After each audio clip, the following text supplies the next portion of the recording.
para dar inicio a la clase. ¿Qué tal? ¿Están bien? Aquí en la sala están los dos estudiantes perfectos. ¿Y en las casas cómo están? ¿Bien? ¿Me escuchan? Sí. Perfecto. Bueno, entonces hoy vamos a ver el último de los teoremas importantes de la variable compleja, que son de una u otra forma corolario de los teoremas que hemos visto en las clases anteriores. Empezando por el teorema de Cauchy-Bourgeat, que si bien recuerdan dice que es una función holomorfa, su integral sobre toda curva cerrada es Z. ¿De acuerdo? Ahora, lo importante es saber qué pasa con esa misma integral cuando la función pierde un poquito de holomorfía en algunos puntos. ¿De acuerdo? Entonces, la situación en la cual nos vamos a poner para el teorema de residuos,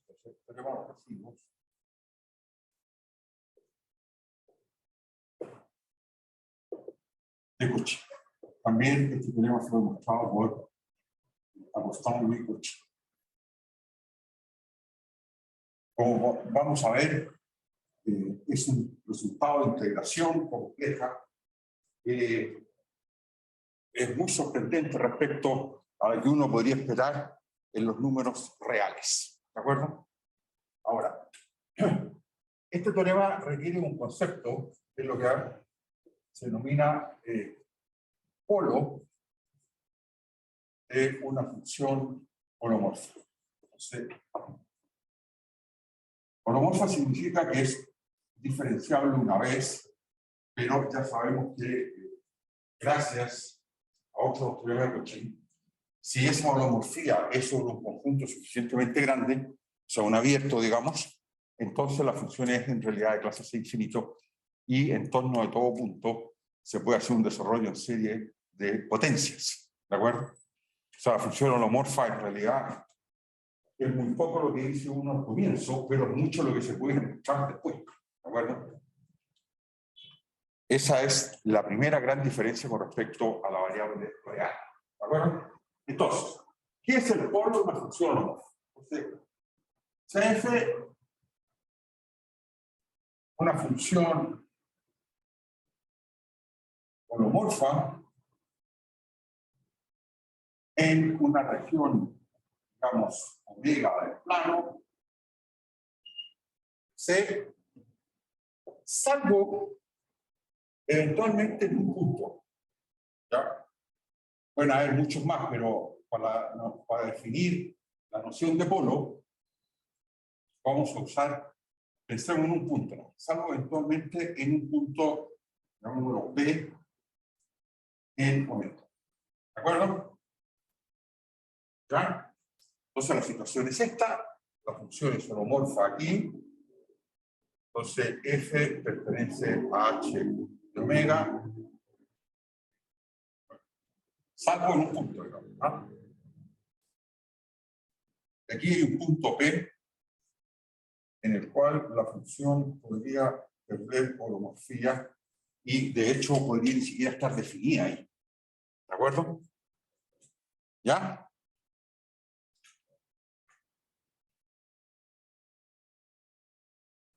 Entonces, diremos que P es un polo de F,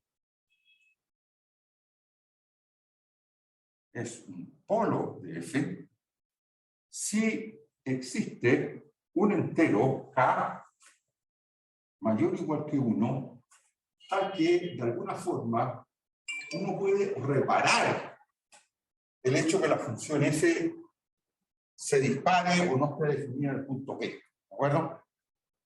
Pero tal que existe el límite cuando Z tiende a P de Z menos P elevado a la potencia K. Eso es un polinomio en Z que cuando Z tiende a P tiende a 0 con potencia K. Eso ustedes que el polo, o sea, la existencia de K es un entero que podría ser 10, por decir algo. Podría ser 20. O sea, ¿ah?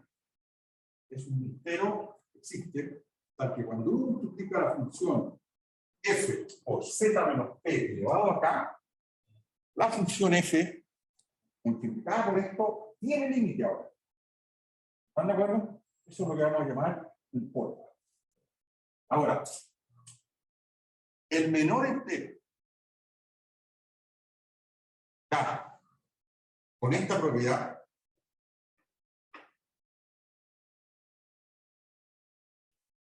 se denomina el orden del polo. Orden. Entonces hay orden del polo K. Del polo P. ¿No? Ahora, hay una cosa bien interesante de notar, y esto no sé si lo dejo escrito, porque es demasiado simple, de que el orden del polo está bien definido. ¿Por qué razón? Porque si ustedes tienen un entero K para el cual este límite existe, ¿qué cosa pasa si es que multiplicamos z menos p por elevado a la potencia mayor que ese entero K y calculamos el límite de ese producto cuando z tiende a p? ¿Qué va a pasar? ¿Ah?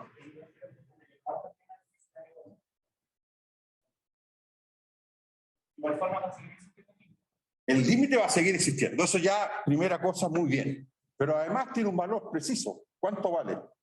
Si es que la potencia es mayor que ese entero K.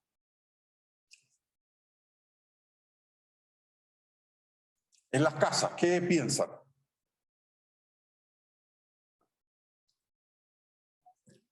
A ver, vamos a ver que se la nota. ¿Ah? ¿Sería 0? 0, claro, exactamente. ¿Están de acuerdo o no? Ahora, nota, entonces, si para un K mayor o igual que 1, el límite, llamémoslo asterisco este límite. Si el límite asterisco existe,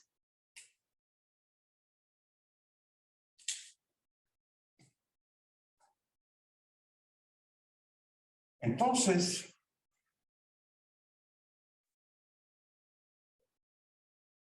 ¿qué podemos decir del límite?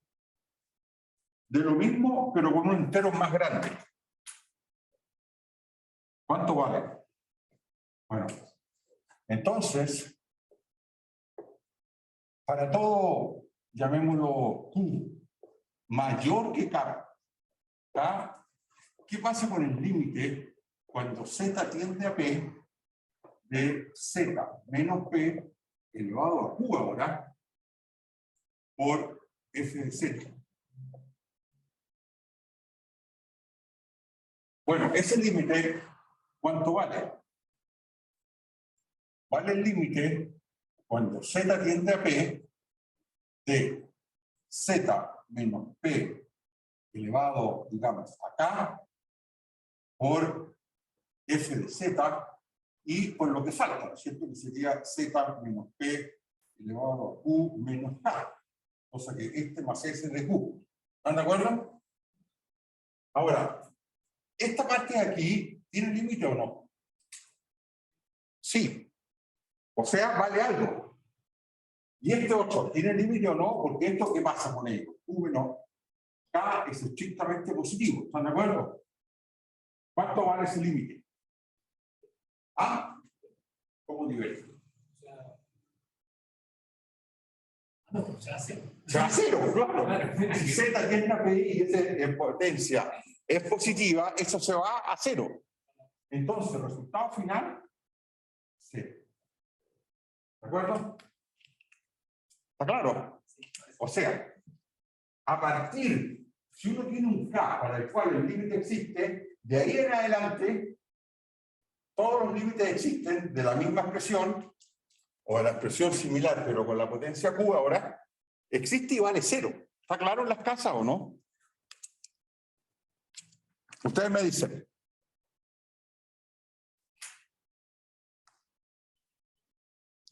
¿Sí o no? Sí. Bueno, y entonces, ¿qué es el orden del polo? Uno mira todos los enteros para los cuales este límite existe. Para la gran mayoría de esos límites, de esos enteros, el límite va a valer 0. ¿Están de acuerdo? Pero ese conjunto, estar acotado inferiormente, ser un conjunto de números naturales, tiene un mínimo. ¿De acuerdo? O sea, en alguna parte tiene un elemento más chico, menor. Y ese elemento menor es lo que hemos llamado el grado, ¿no es cierto?, o el orden del polo. ¿Está claro? En las casas. Ahora, si K es el orden del polo, este límite igual podría ser 0. ¿Están de acuerdo? Lo único que hemos visto es que si aquí uno pone un Q mayor que K, el límite es 0. Pero para K, el límite, lo único que sabemos es que existe. Podría ser igual a 0 también. ¿De acuerdo? ¿Están de acuerdo en las casas?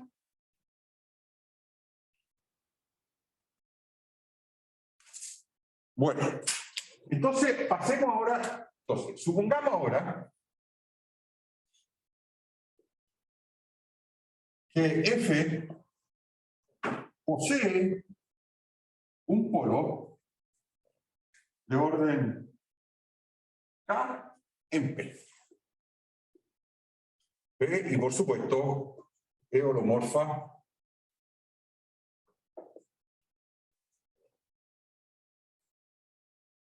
en omega menos P. ¿De acuerdo? ¿Ya? ¿Está claro? Bien. Entonces, lo que vamos a hacer ahora, estudiemos la función, no f, porque de f ya sabemos harto, pero sí vamos a estudiar esta función, z menos p elevado a k por f de z. ¿De acuerdo? ¿Ya? Bien, ustedes me dirán qué cosas podemos decir de la función. A ver, esta función es un polinomio de grado k en z, o sea, una cosa de c infinito, multiplicando una función holomorfa en toda la región omega, salvo p. Por lo tanto, ¿qué podemos decir de esta función? Una primera cosa que uno puede decir es qué cosa. ¿Qué? Claro, ¿es holomorfa dónde? Todo omega menos p. Entonces, se puede afirmar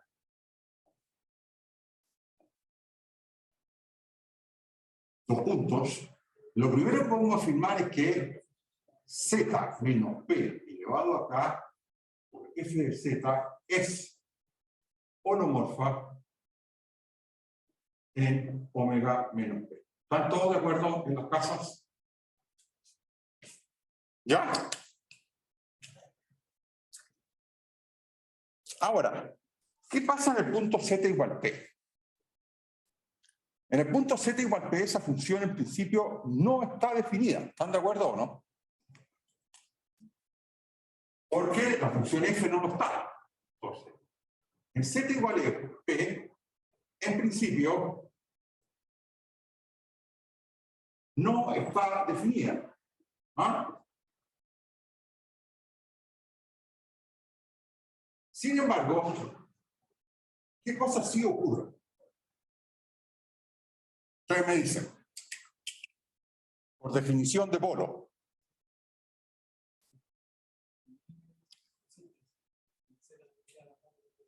existe el límite cuando z tiende a p de z menos p elevado a k por f de z. ¿De acuerdo? ¿Está claro? O sea, así, si en P definimos z menos P elevado a k por f de z como el límite asterisco, ¿cierto? Estamos aquí en presencia de una función, que sería función z menos p elevado a pi, Z menos P elevado a K por F de Z, que ¿qué dos buenas propiedades tiene?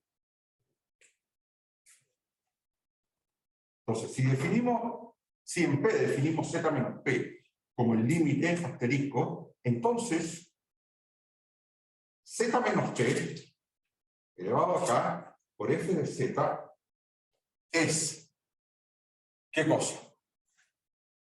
Inmediatamente es una función continua, ¿están de acuerdo? En omega. Porque su única dificultad está en Z igual P, pero la hemos reparado, la dificultad. ¿Está claro o no? ¿Y cómo se reparó? Definiéndola como el límite cuando Z tiende a P de Z menos P elevado a K por F de Z. Es continuo en omega y holomorfa. ¿Dónde? En omega menos P. Bueno, y a esas funciones, ¿qué gran teorema se le puede aplicar? Funciones continuas en omega y holomorfas en omega menos P.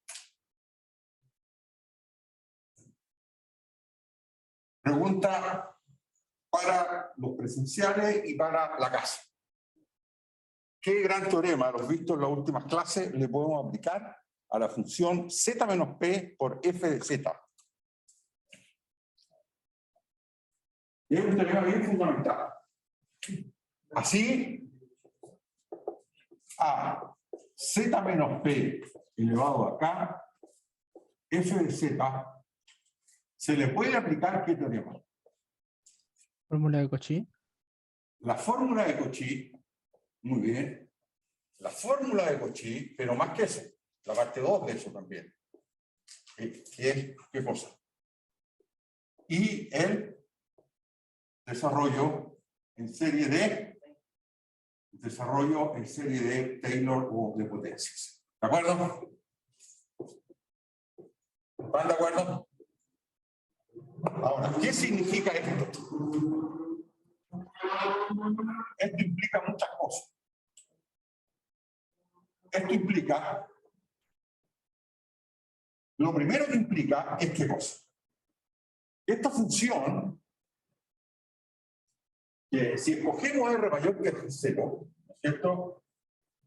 Escogemos R mayor que 0, tal, el centro P, el radio R, que es un punto de omega, entonces, esta función Z menos P elevado a K por F de Z es de clase C infinito. ¿De acuerdo?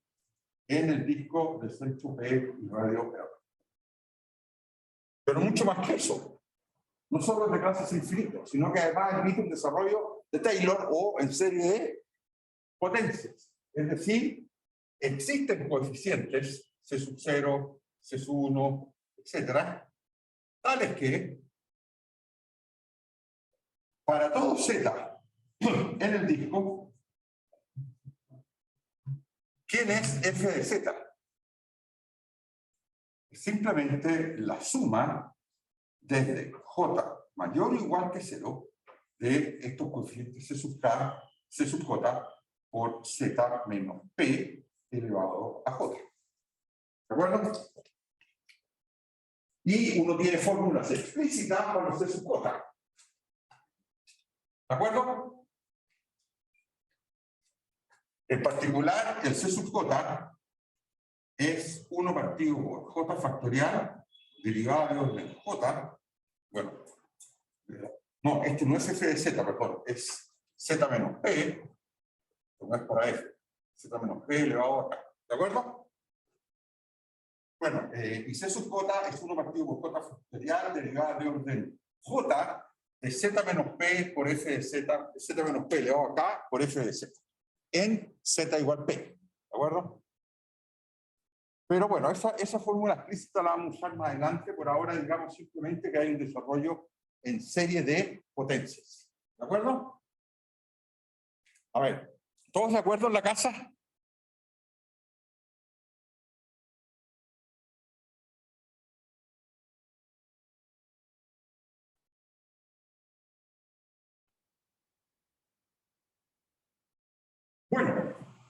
Esto dice algo muy interesante, porque si bien es cierto, hemos logrado desarrollar z menos p elevado a k por f de z, lo que es importante es que ahora podemos despejar f de z. ¿De acuerdo? ¿Todos de acuerdo en las casas? ¿Están ahí? ¿Me escuchan? Sí, profe. Claro, entonces, tal es que eso, y entonces podemos despejar, podemos escribir lo siguiente. Que f en z es, dividimos a ambos lados por z menos p, 1 partido por z menos p elevado a k. ¿De acuerdo? Entonces nos queda C sub 0 dividido por z menos p más C sub 1 por z menos p, uno de los z menos p. Hasta que llegamos al último, que es singular en p, que sería el C sub k menos 1 partido por z menos p elevado a 1. ¿De acuerdo? ¿Ya? Aquí hay k términos. Más, y ahora viene C sub k sin potencia, sin z menos p o z menos p elevado a 1, a 0, perdón. C sub k más 1 por z menos p elevado a k más 1 más etc.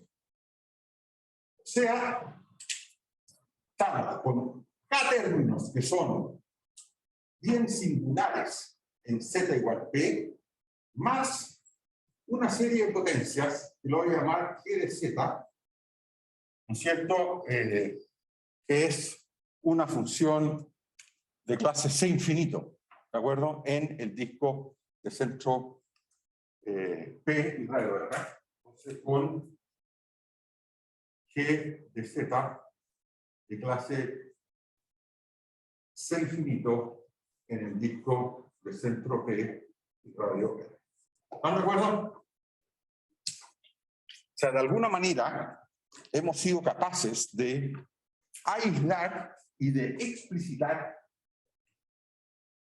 de qué manera la función f se comporta en el punto z igual p. Bueno, ahí no está definida, pero lo que sabíamos y sospechábamos de un comienzo es que explotaba ahí. Y la forma de explotar es con distintas potencias de 1 partido z menos p. Desde z menos p elevado a k hasta z menos p elevado a 1. Está claro, más o menos el comportamiento de la función f alrededor de z igual p.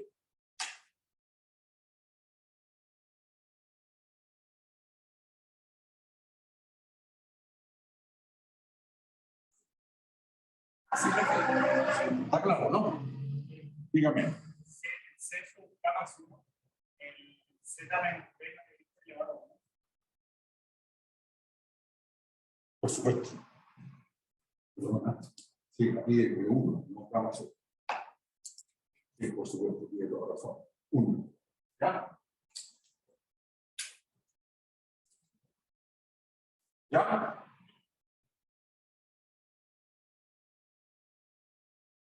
Bueno. Entonces ahora vamos a hacer una segunda definición. Definición. Ya vamos a ver en el teorema de residuo esta cantidad que está aquí, este coeficiente C sub k menos 1, juega un rol bien importante. Y por eso le vamos a dar un nombre especial. Entonces, el coeficiente C sub k menos 1 se denomina el residuo de F en el polo P. ¿Ok? Y se denota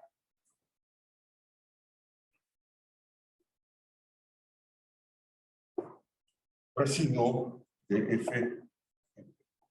¿Ya?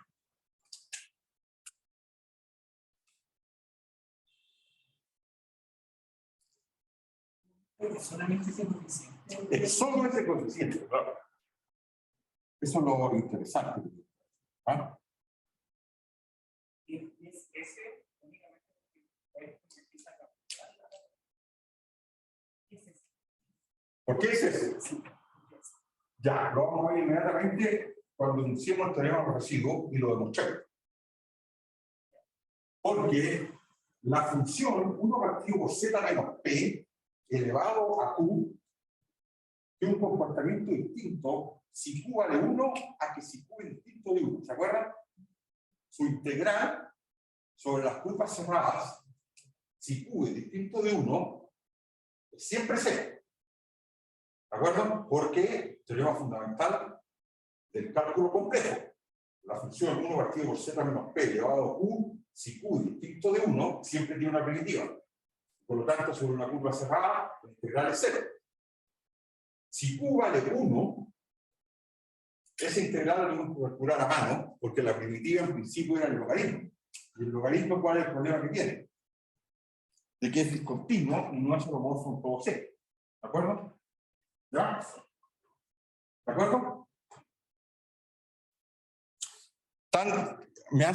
¿Han seguido esta conversación en las casas? De por qué solo a ese punto le vamos a llamar el residuo. ¿Ya?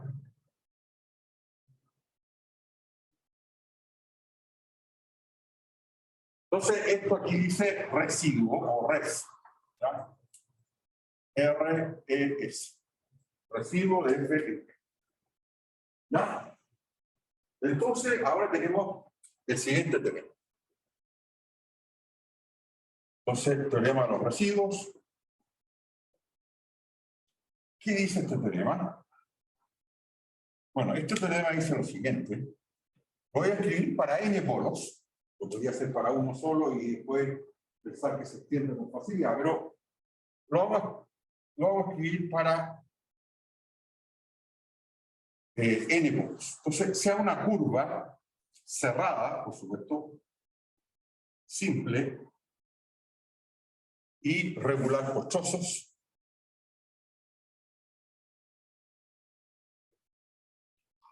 que encierra una región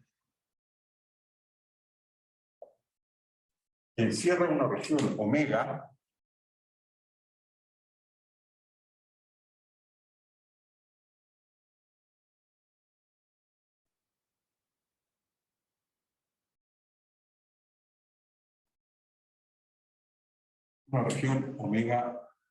S. ¿De acuerdo? Ahora, suponga que F es una función es holomorfa en omega, salvo en n puntos, vamos a notar que es 1 hasta que sub n, donde F posee un polo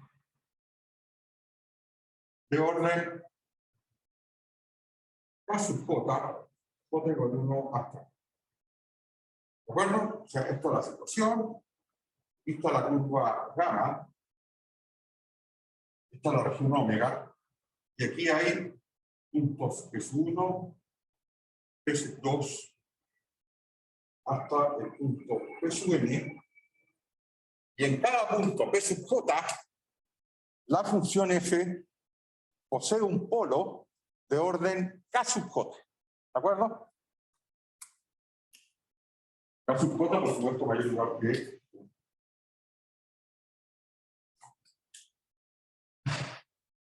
¿Está clara la situación, jóvenes? Desde las casas.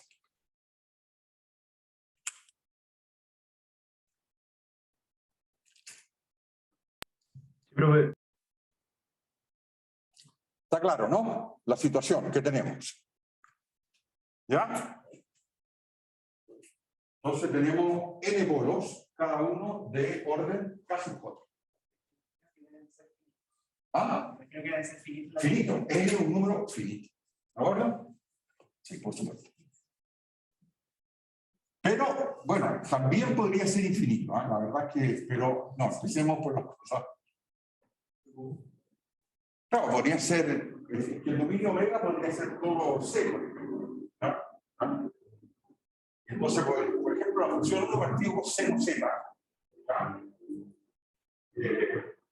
tiene infinidad de polos, todo seno, porque en los puntos donde seno z se anuda, ahí hay pérdida de holomorfía de 1 partido por seno z. O sea, z igual npi es un polo, que calcula el orden, pero es un polo. ¿De acuerdo? Normalmente son a lo más numerables, si es que omega es todo cero, o omega es un poquito más votado. ¿Ya? Pero aquí escribamos un teorema para un solo polo. Entonces, dice el teorema, si ustedes calculan la integral sobre la curva gamma, es esta, que cierra la región omega, ¿de acuerdo? De la función, la integral compleja de f de z, esto vale simplemente 2pi suma desde i igual 1 a n del residuo de f en el polo p sub, no, j, voy a usar j, p sub j, ¿de acuerdo? Ese es el teorema. La integral de f sobre la curva es igual a 2pi suma los residuos en los polos encerrados por la región omega. ¿De acuerdo? No, pero sí la noción de residuo.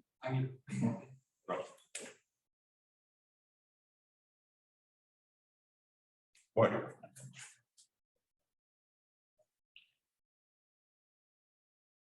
Bueno, ¿qué les parece el teorema?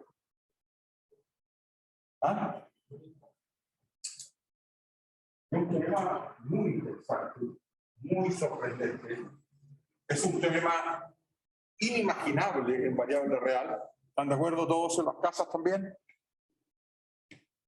Ustedes me dicen. Sí, profe. Y en variable imaginaria, o sea, perdón, compleja, es de una enorme potencia porque sintetiza muy bien el comportamiento de la integral compleja para funciones con polos. ¿De acuerdo?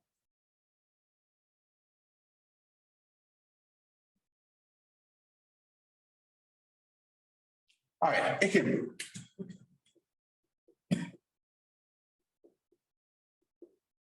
¿Qué pueden decir de la función f de z igual 1 partido por 1 más z cuadrado? ¿Tendrá polos o no? ¿Y de qué orden? Ah, en las casas. Bueno, esto para darse cuenta si tiene polos o no, conviene usar la siguiente factorización: 1 más z cuadrado z menos i por z más i. ¿Ya? Entonces, ¿dónde tenemos sospechas de que hay polos en la casa? ¿Qué me dicen? ¿Qué puntos creen ustedes que hay polos?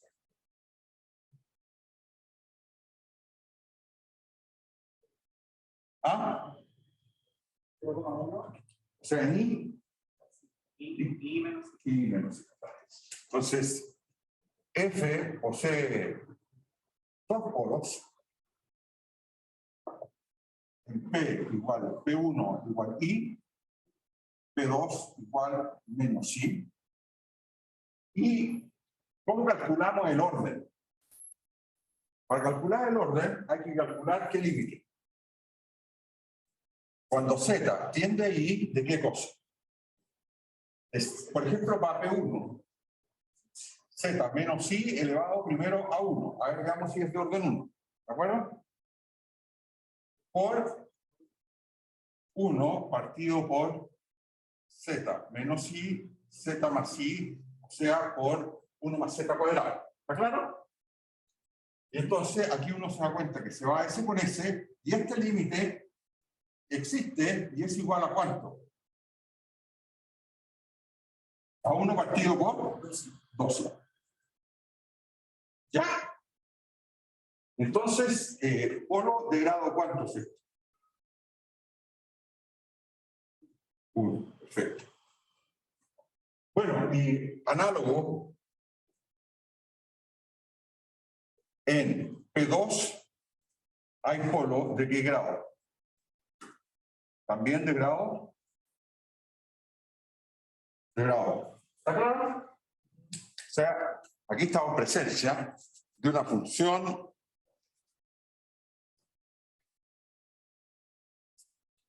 quizás les podría dejar de ejercicio otra función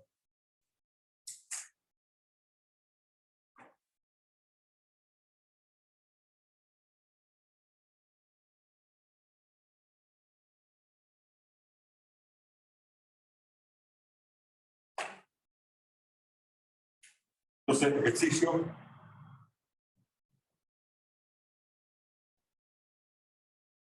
pruebe que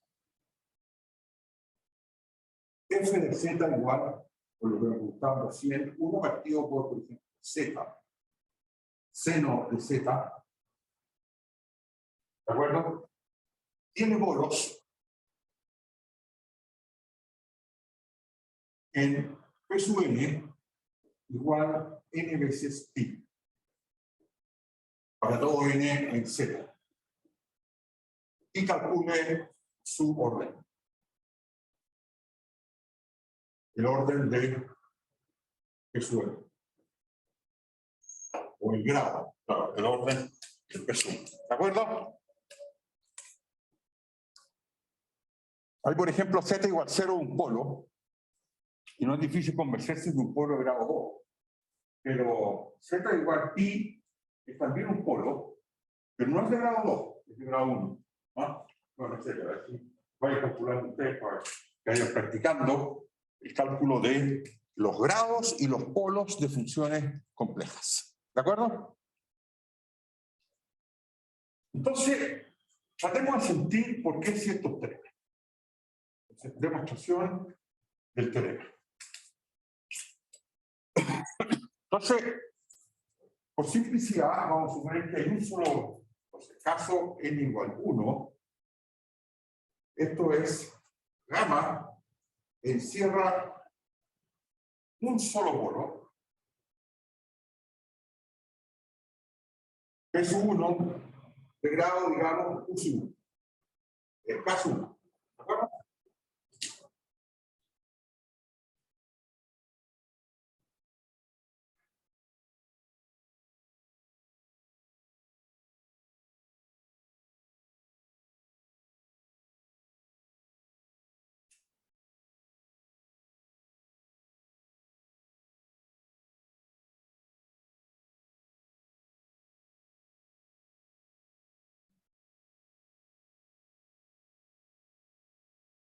O sea, la situación que tenemos es la siguiente. Aquí está gamma.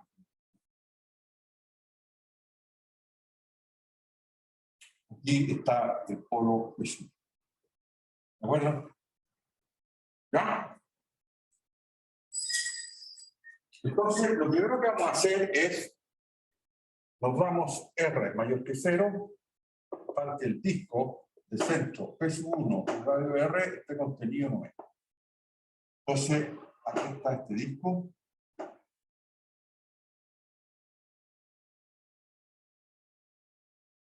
Centro P sub 1 y radio R. Entonces, ya sabemos que en el disco de centro P y radio R, la función z menos P, 1, por f de z es desarrollable en serie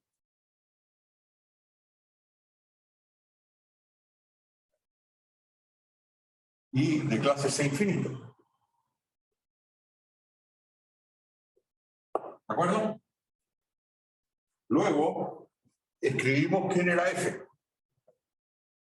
Luego, F de Z, en este disco, era C sub 0 partido por Z menos P elevado a K más C sub 1, Z menos menos P elevado a K menos 1 más, hasta que llegamos al último término, que era C sub K menos 1, que es el residuo de F en P1, por definición, partido por Z menos P, y más una función de clase C infinito, que la llamamos G de Z. ¿De acuerdo? ¿Se acuerdan de eso, no? ¿Ya? Yo esta formulita o esta expresión la había dejado con un asterisco o con alguna marca para hacer referencia a él. Pero bueno, si no, lo que hacemos es reescribirla. ¿Parece? Mucho más pedagógico reescribirla, y ahí nos acordamos perfectamente. Entonces ahora me gustaría que hiciera un pequeño recuerdo de un integral que calculamos justo después de ver la definición integral de variable compleja, y que tú me la recordaste hace un minuto. Entonces, y lo voy a poner en rojo, recuerdo. Cuando uno integra para toda gama cerrada, bueno, simple, etcétera, la integral de z partido por z menos p, ¿cierto? Z menos z0, elevado a u, ¿cierto? ¿Cuánto vale esa integral?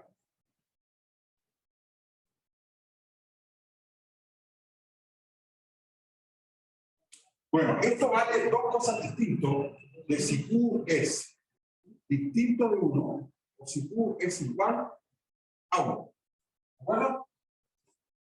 Si q vale 1, o sea, perdón, si q es distinto de 1, la función 1 partido por z menos p elevado a q tiene una primitiva. ¿De acuerdo? Y por lo tanto, el teorema fundamental del cálculo complejo, esa integral, ¿cuánto vale? En las casas, díganme. Esa integral valía 0, ¿no es cierto? Porque la integral sobre toda curva cerrada de una función holomorfa, ¿no es cierto? O sea, de una función que posee una primitiva, quiero decir, ¿ya? O sea, que existe una función f mayúscula tal que la derivada de f mayúscula es f minúscula, vale 0. Ahora, ¿y cuánto vale si q vale 1? En un cálculo bien distinto, ¿se acuerdan? Esto era igual a cuánto, ¿se acuerdan? No, justamente, no se puede hacer con el logaritmo, si el logaritmo fuera la primitiva, lo cual es cierto, pero esa primitiva no es una función holomorfa, sino que es una función discontinua. Y por lo tanto, no se puede aplicar el teorema fundamental del cálculo. ¿Está claro? Y ese cálculo lo hicimos calculando explícitamente el valor de la integral, parametrizando gamma en coordenadas polares, etc. ¿De acuerdo? Y el resultado final, ¿cuál fue? Sí, 2 pi i, ¿no es cierto? Multiplicando ¿qué cosa? Número de vueltas. Muy bien. De vueltas de gamma en torno de quién? De P. Bueno, por supuesto, gamma, el punto P no pertenece a gamma en todo este ejemplo. ¿Ah? Punto P tiene que estar fuera de gamma. Son curvas cerradas, pero que no contienen P. ¿De acuerdo? Bueno, ese recuerdo es cosa de revisar una o dos clases anteriores. ¿Ok? Bueno, y ahora estamos listos para hacer la demostración. ¿Por qué razón? Porque usando este recuerdo, usando esto, ¿no es cierto? E integrando, vamos a integrar esta fórmula o esta expresión, asterisco, integrando asterisco sobre gamma, se obtiene ¿qué cosa? se obtiene que la integral sobre gamma de f de z, ¿no es cierto?, es igual a qué cosa. ¿Cuánto valdría este primer término? La integral de este primer término. Aquí k es distinto de 1. Por tanto, esta integral, ¿cuánto vale? 6. Más. Aquí, k menos 1 también es distinto de 1. ¿De acuerdo? Por lo tanto, la integral aquí, ¿cuánto vale? 6. Sí.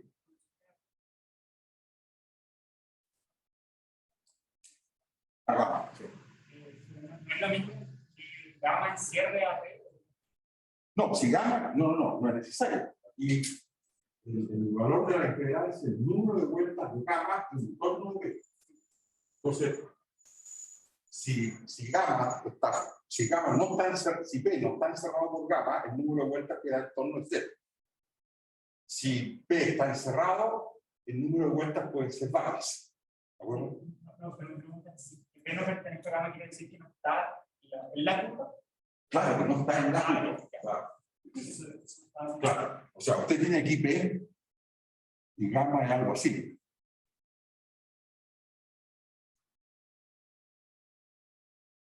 Ahí, ese gamma. ¿De acuerdo?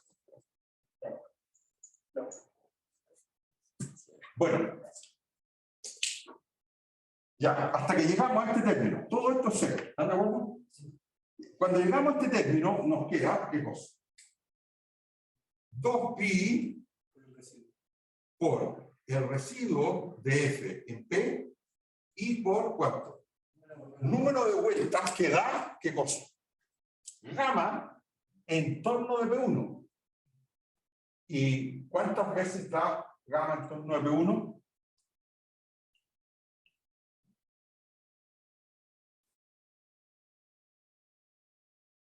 Da una sola vuelta.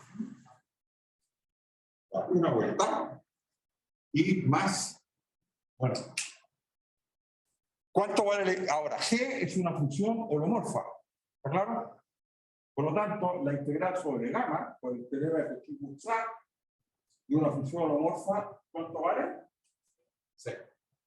Resultado final, 2pi por el residuo de f en P.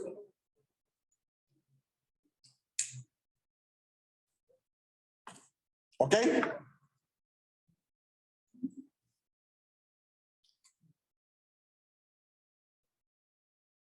El número de vueltas acá es 1 solo en este caso. Claro, solo en este caso. Solamente. Claro. En este caso.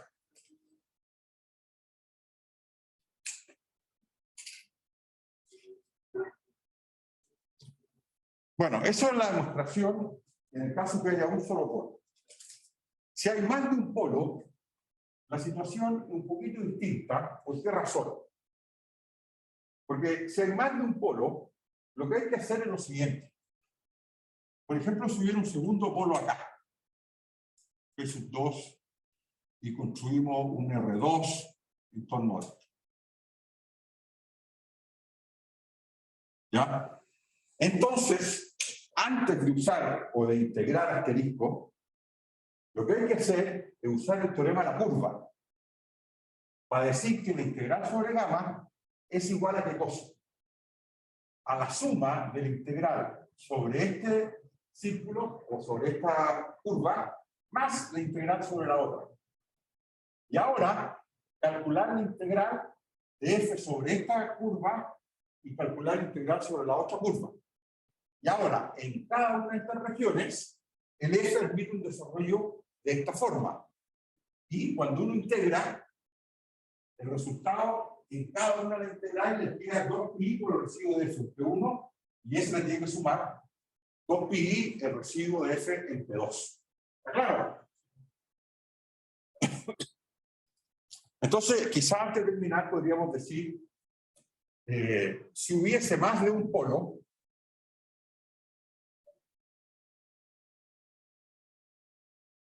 entonces, si hubiese más de un polo, o si hubiese n polo, se debe usar primero comenzar por usar el teorema de la curva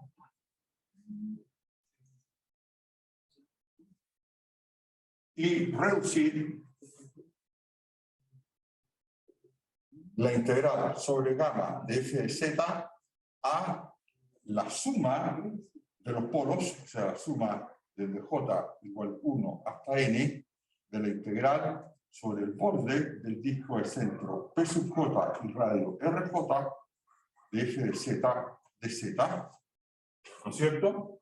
Eso es lo que dice el teorema de la curva, que la integral sobre la curva gamma es lo que vimos en la clase pasada, es igual a la suma de las integrales sobre estas. En el caso de más de un punto, necesariamente gamma de la misma cantidad de. No, porque ahí ahora usted va a aplicar lo que acabamos de decir en cada uno de los discos. O sea, usted lo usa aquí, lo usa acá, lo usa en cada uno de estos discos que son todos disjuntos. Y la vuelta que da gamma sobre cada uno de los discos es una sola. ¿Verdad? Entonces, se descompone como eso y se usa un argumento similar, un argumento similar al visto en el caso n igual 1, similar al caso n igual 1, pero en la curva, o para la curva, o en el disco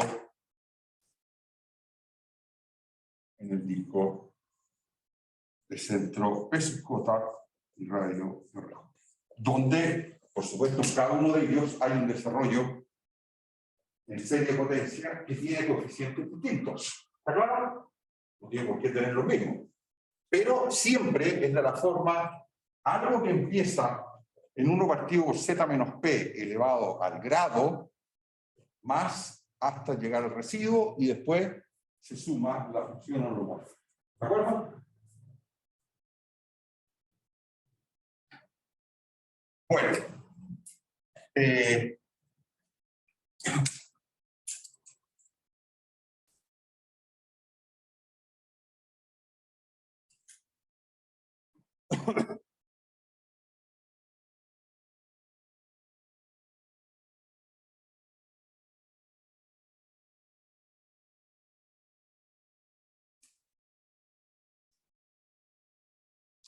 Ahora bien, la pregunta es cómo se calculan los residuos.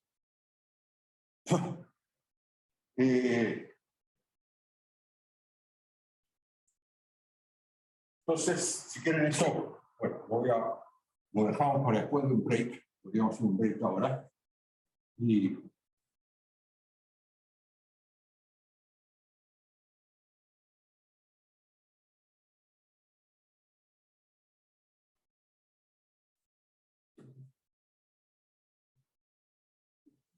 entonces, la pregunta que vamos a dejar pendiente, ¿cómo calcular el residuo de una función f en un polo P con P polo de orden K? ¿De acuerdo?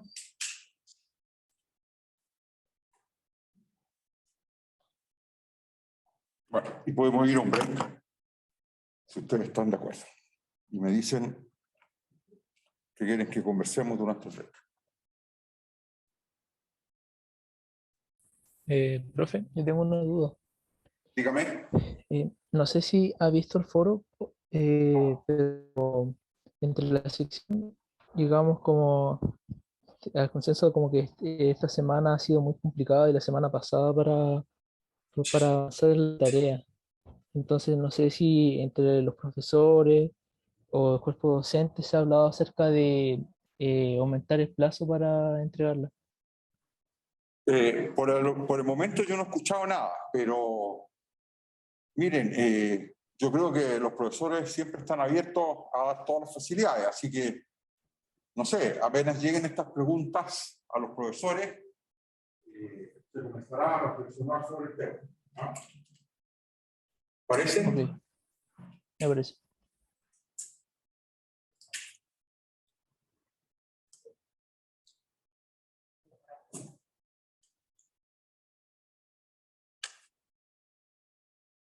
Sí, adelante.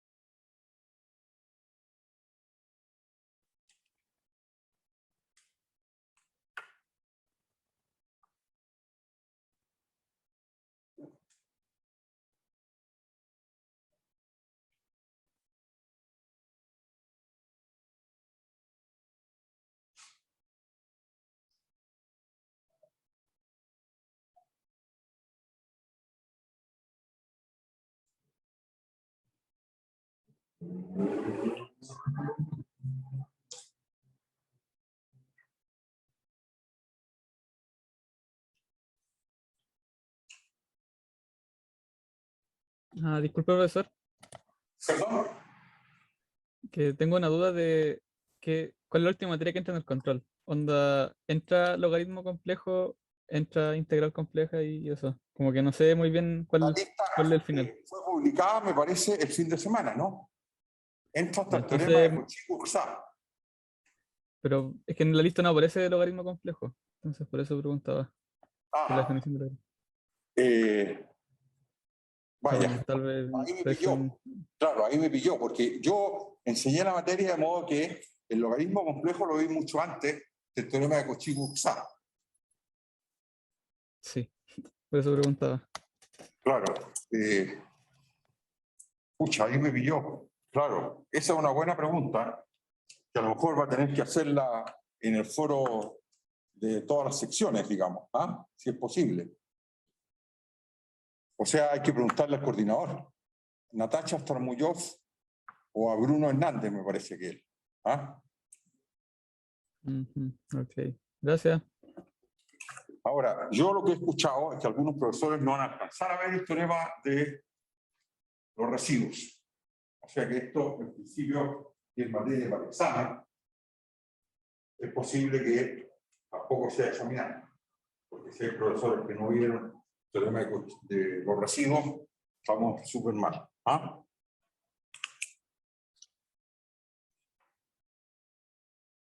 ¿Claro? Sí. Bueno, entonces, ¿cómo vamos a calcular el residuo de F en P? ¿De acuerdo? Entonces, bueno. Recordemos lo siguiente. Entonces, recordemos que tenemos R mayor que 0, tal que el disco del centro P, el código R, está contenido en omega, y que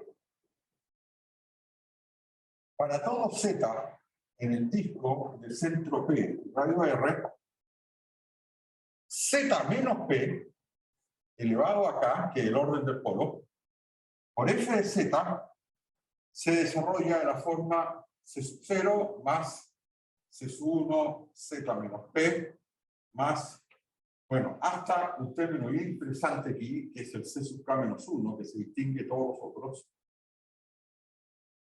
¿Cierto?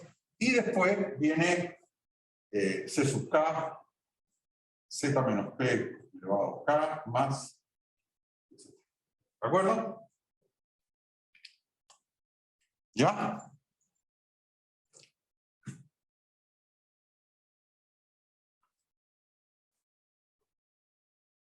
Y por definición,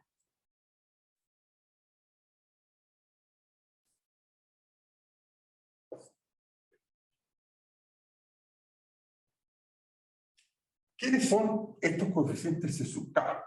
Que lo entrega, ¿qué teorema? El teorema de desarrollo en serie potencia. No sé si es por definición y por el teorema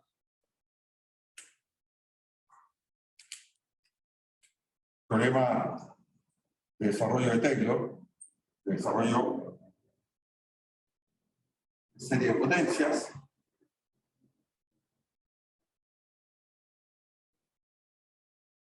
¿Quién es el término C sub K? Bueno, el término C sub K, como habíamos dicho, si la función f está bien definida en P, es simplemente 1 partido por K factorial, derivada de orden K de la función f en P. ¿De acuerdo? Pero esta función de aquí, ya sabemos que es una función que tiene a priori problemas en z igual P. ¿Están de acuerdo? Y que en z igual P uno la tiene que definir como el límite, cuando z tiende a P, de la función. ¿Está claro? Por lo tanto, este coeficiente C sub K es 1 partido por K factorial, derivada de orden K de la función, que en este caso es z menos P elevado a K por f de z, evaluado en z igual P. ¿Están de acuerdo? Y ahora, lo que tenemos que hacer es tomar el límite cuando z tiende a P. ¿Ya? En particular, ¿quién será entonces el residuo?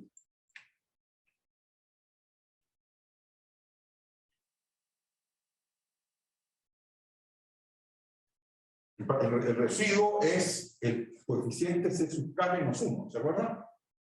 Por definición. Entonces, en particular,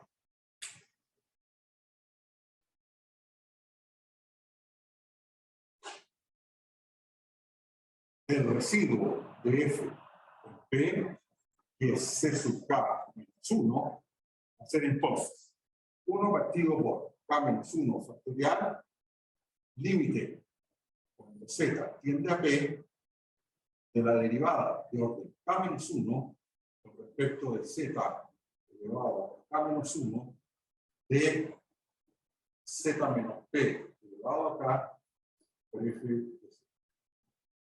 Esa es la fórmula.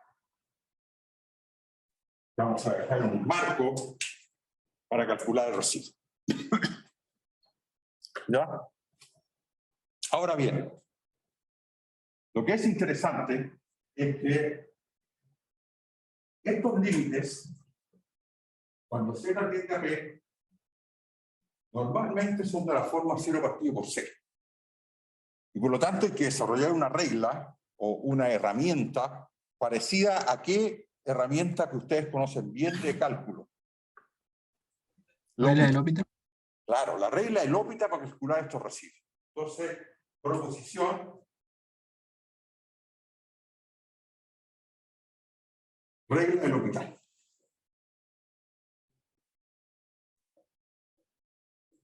El Marqués de L'Hopital. Entonces, aquí lo que tenemos es... ¿Profe? Sí, dígame. El z menos p a la k que va dentro de la derivada, ¿sería la k menos 1 a la k solamente? A la K, porque esta es la función que usted está desarrollando en serie. Z menos P elevado a K, F de Z, que es la función que tiene límite cuando Z tiende a P y a la cual se le aplica el teorema de la fórmula de Cauchy y el teorema de la serie de desarrollo en serie, en el disco a centro P y radio R. ¿Está de acuerdo? Esa Claro, es la función vale. que es holomorfa y continua en el P. ¿Ya? Vale, profe. Bueno, entonces aquí, para la fórmula orbital, nos vamos a dar dos funciones holomorfas en una región omega y tales que la función g, tales que en un punto P de omega, la función g se anula, al igual que sus primeras k menos 1 derivadas. Derivada de orden k menos 1 en P todas esas valen 0. Y la primera que es distinta de 0 es la derivada de orden K. ¿Ya?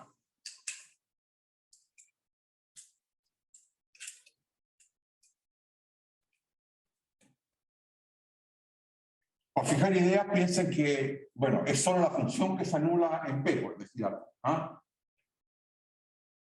Pero se podría anular la función hasta la derivada de orden K menos 1.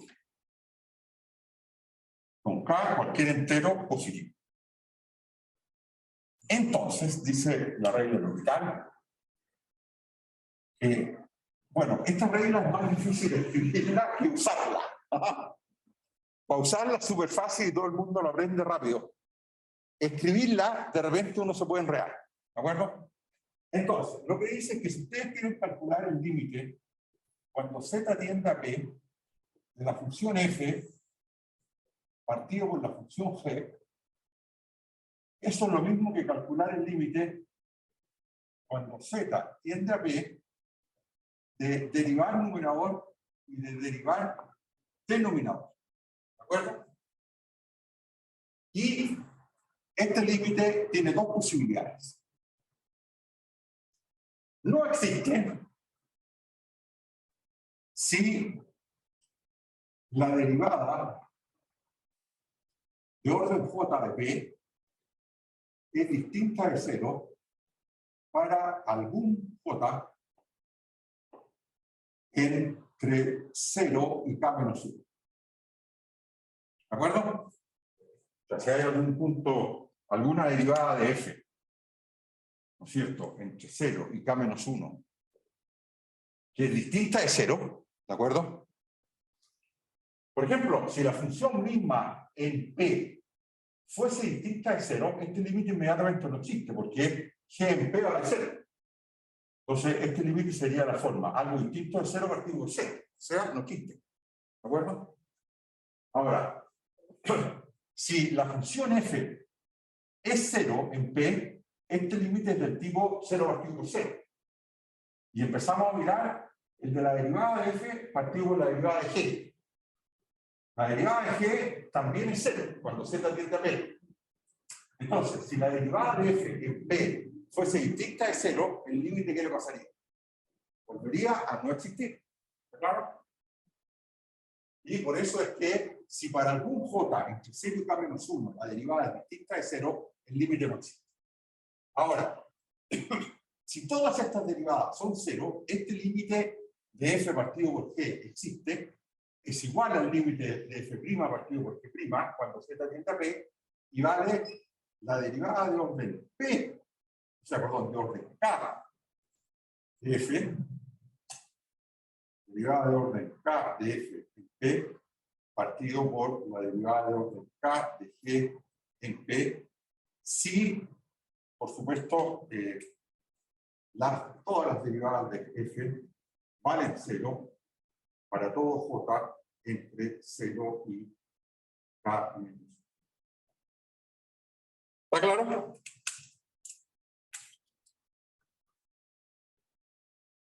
Esa es la regla del hospital.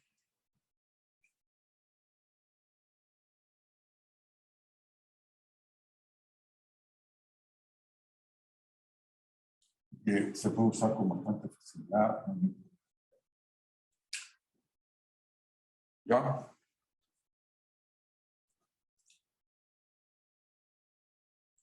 Si quieren la podemos, a ver, ejemplo.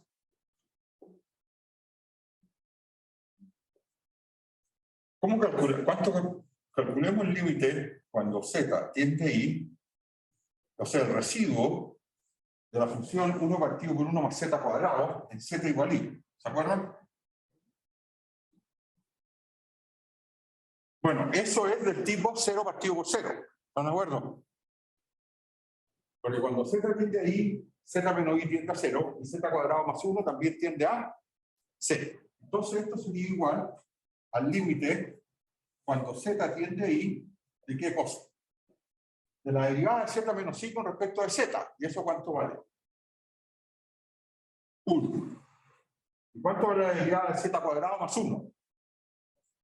2z. Y cuando z tiende ahí, ¿cuánto vale eso? 1 partido por 2i. Y esto sería entonces el residuo de la función 1 partido por z cuadrado más 1 en el polo i. ¿De acuerdo?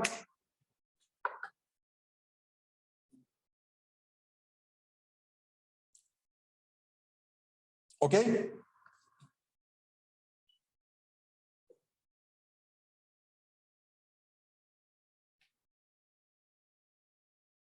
Bueno, tratemos de mostrar la regla de L'Hopital para tener al menos una vez antes de abandonar el tronco común la demostración de esta regla. ¿Ah?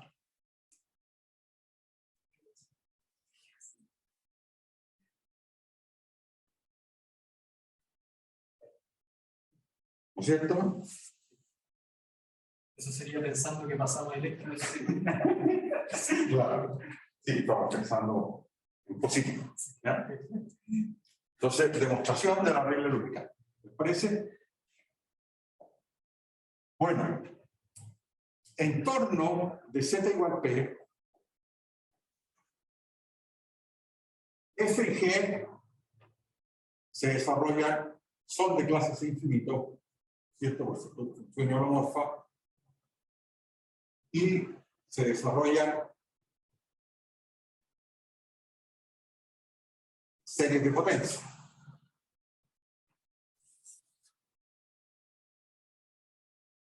Digamos, F es, por ejemplo, suma J mayor o igual que 0 de ciertos coeficientes C sub J, Z menos P elevado a J.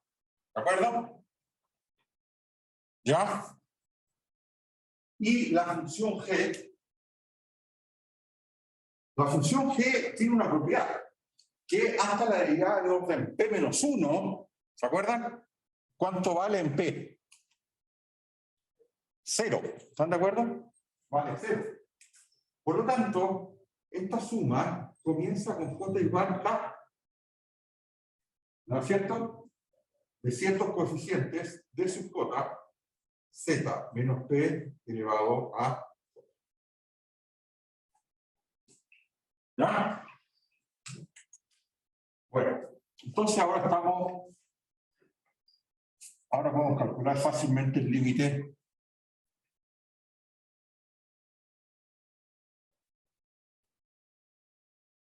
de F partido por G.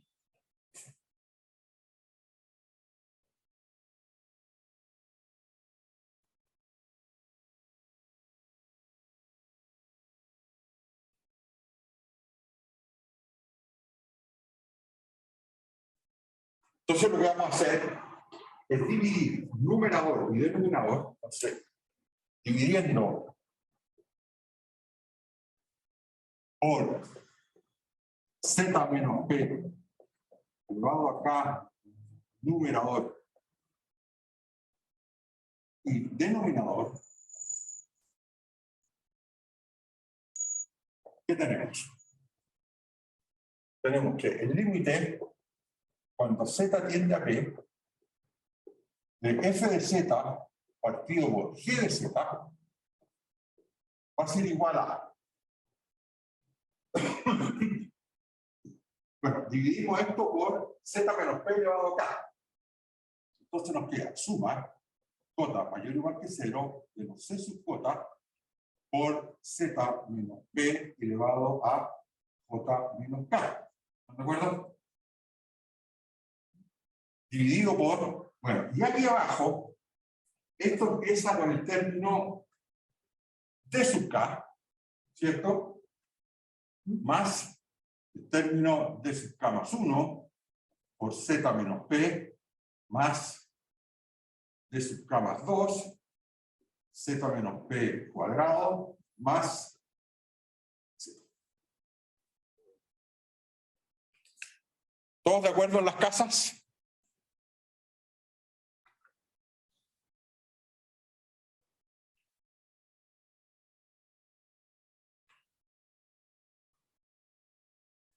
¿De acuerdo?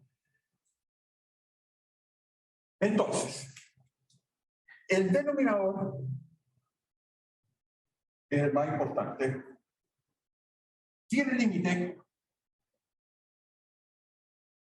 cuando Z tiende a 0, o sea, Z tiende a P, ¿cierto? ¿Y cuánto vale? Ustedes me dicen. ¿Vale cuánto?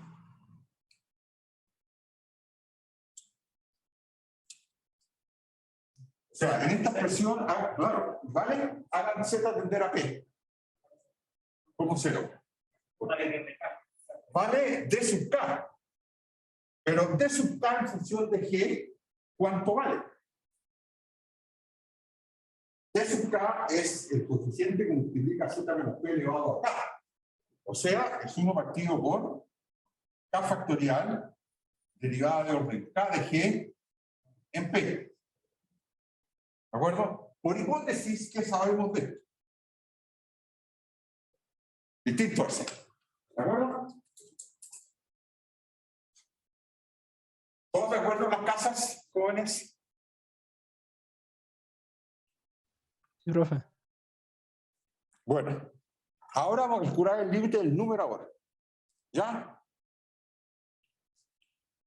¿Ok? O sea, veamos qué pasa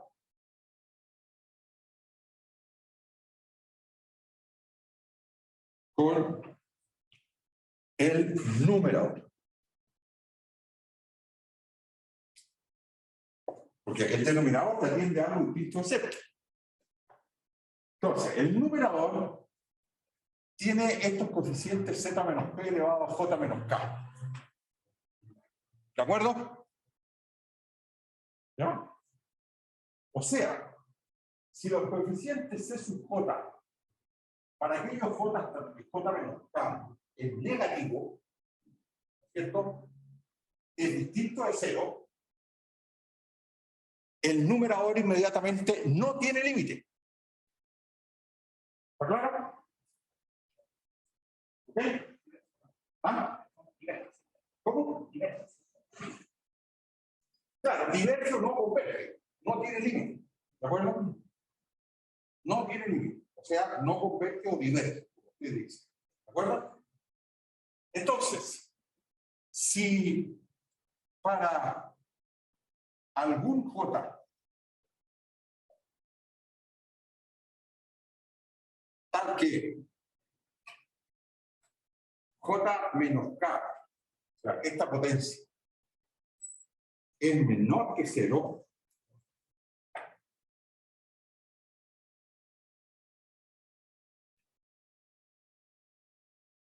C sub J es distinto de 0,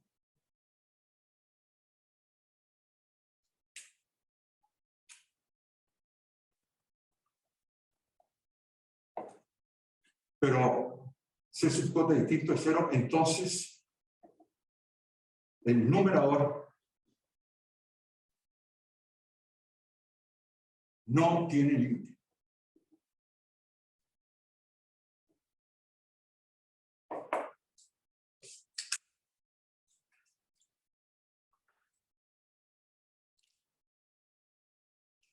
¿Ya? Ahora, pero ¿quién es C sub J? ¿Cierto? C sub J es la derivada de una J de FP partido por J factorial y J es menos K, es menor que 0, si solo si J está en que toma qué valores. De 0 hasta, para todos sus valores, J menos K es negativo, estrictamente. ¿Ya? ¿Está claro? ¿Cuáles son los valores de J? O sea, ¿en qué caso, no es cierto, el numerador no tiene límite? No tiene límite en caso que alguna de estas derivadas en el punto P, FJ de P, sea distinta de 0 para algún J entre C y carta azul. Es la primera parte de la regla del L'Hopital. ¿De acuerdo? ¿Ok? Bueno, ¿cuál es el caso que nos queda por estudiar ahora? si C sub J vale 0, ¿no es cierto? Para todo J aquí, entre 0 y K menos 1. ¿Ya? O sea, dicho de otra manera, esta sumatoria comienza ¿dónde? Con J igual K. Porque los C sub J son todos 0 antes de K. Hasta 0 hasta K menos 1. Entonces, si C sub J, el numerador tiene límite,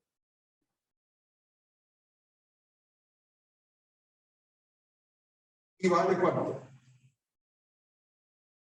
Entonces me dice, ¿cuánto vale el límite del numerador si todos los C sub J son 0 hasta K menos 1? Y el primer término aquí sería C sub K más cosas que tienden a 0 cuando Z tiende a P. ¿De acuerdo? Porque son todas potencias positivas de Z menos P. ¿Está claro? ¿Está claro en las casas?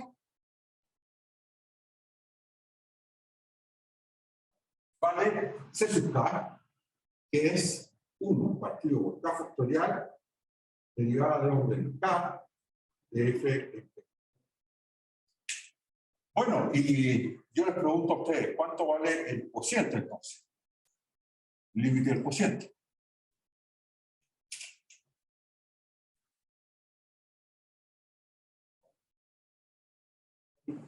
¿Ah? Y en este caso, el límite, cuando Z tiende a P, de F de Z partido por G de Z sería igual a C sub K partido por el denominador es D sub K. ¿Están de acuerdo? Y lo calculamos. Este vale 1 partido por K factorial y el 1 partido por K factorial se va y esto queda simplemente derivado de K de F en P partido por la derivada de orden K de P. Bueno, ambos están divididos por K factorial y se va al K factorial. ¿Está claro? Consultas, dudas. ¿Qué les pareció la demostración del teorema o de la regla del L'Hopital? Ah, está buena, ¿eh?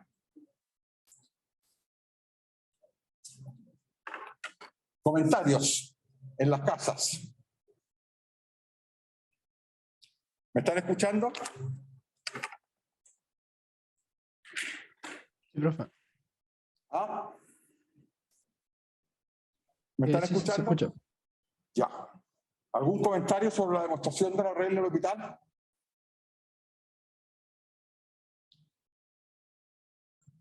No, ninguno.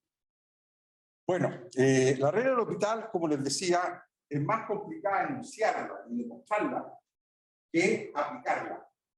Lo voy a poner el ejemplo, ¿se acuerdan? ¿Ya? Uno calcula el límite cuando Z tiende a P del cociente F partido por G. Si le resulta la forma 0 partido por 0, inmediatamente mira las derivadas. F' partido por P'. Si le vuelve a resultar 0 partido por 0, vuelve a derivar así tantas veces hasta que llegue a algo que o bien no existe o bien que vale este término que está acá. ¿Está claro? ¿Está claro, jóvenes, en las casas? Sí, profe. Bueno, esto entonces, como les digo, es el último teorema, el último resultado teórico que vamos a ver de variable compleja, que no puedo asegurar que vaya a ser materia de examen, porque yo creo que hay secciones que no lo alcanzarán a ver, pero bueno, eso se va a avisar con tiempo y oportunamente, ¿de acuerdo? Pero ustedes, de todos modos, esta materia la tienen vista, ¿de acuerdo? Y bueno, yo quiero simplemente decirles que para mí ha sido un tremendo privilegio tenerlos como estudiantes a lo largo de todo este semestre. Estoy tremendamente orgulloso del rendimiento que han dado. Ha sido la mejor sección, junto con la sección 1, en notas. Ha sido verdaderamente un curso muy, muy ejemplar. Creo que hemos aprendido todos mucho. Y bueno, muchísimas gracias por todo. Un privilegio. Y bueno, ustedes ya saben, a mí me encanta hacer clases, de modo que esto no es un adiós. Espero que sea simplemente un hasta siempre y que nos volvamos a ver en otros cursos más adelante, ya sea en matemática, en formación general o algún curso de posgrado. ¿Ya? Bueno, jóvenes, un fuerte abrazo. Les deseo todo lo mejor para lo que viene por adelante, sobre todo en la especialidad y después en la vida laboral. La ingeniería es quizá una de las actividades más bellas que desarrolla el ser humano, más creativas y más beneficiosas para toda la sociedad. ¿De acuerdo? O sea, es una actividad de enorme altruismo y de empatía con la sociedad. El ingeniero siempre está pensando en cómo resolver problemas de otras personas. ¿De acuerdo? Y para eso una herramienta importante que puede usar es la matemática. Ahora, esta semana van a tener 3 clases auxiliares más. Primero, una clase auxiliar mañana, martes, con ejercicios preparatorios para el control. Después, una clase auxiliar extra, con ejercicios para el control.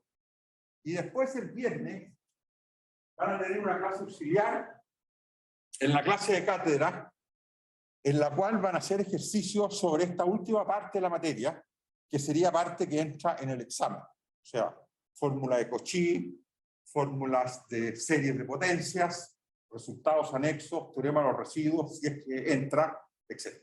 ¿De acuerdo? Y durante la semana de receso es muy posible que los profesores auxiliares hagan una segunda clase auxiliar extra para las personas que vayan a dar el examen, que yo me sospecho que no van a ser muchos. ¿De acuerdo? Porque las notas han estado tan buenas que yo creo que un porcentaje importante del curso se va a eximir. ¿Ya? Bueno, jóvenes, un abrazo grande, mucha suerte y todo lo mejor para sus carreras y sus estudios. Nos despedimos. Gracias, profe. Chao, chao. Muchas gracias por todo, profe. Estoy bien. No, gracias a ustedes. ¿Ah?